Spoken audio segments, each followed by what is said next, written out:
Naitala kahapon ang pagsadsad sa 60 pesos and 10 centavos na palitan ng piso kontra dolyar na siyang pinakamababa sa kasaysayan.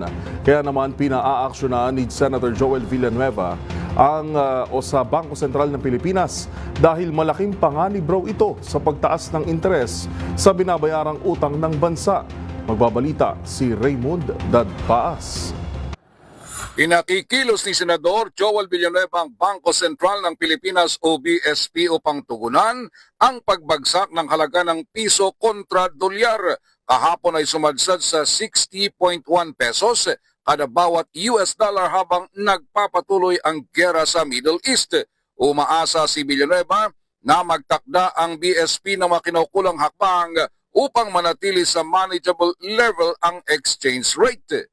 Sabi ng senador, maaring magbenepisyo ang mga pamilya ng mga overseas Filipino workers o OFW dahil mas mataas ang palitan, ngunit matindi ang pangamba sa epekto nito sa pagtaas ng halaga sa mga utang ng bansa na nakabatay sa halaga ng dolyar.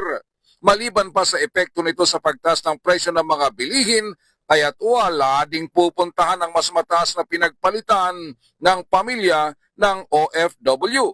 Sa kabila ng nagpapatuloy na tensyon sa Middle East ay maging matatag pa rin ang piso at makarecover din sa kalaunan. Marami ang nangangamba kung lalo pang bumagsak ang halaga ng piso kontra dolyar dahil sa magiging epekto nito sa kabuuan ng negosyo sa bansa, partikular na ang mga micro, small and medium enterprises o MSMEs.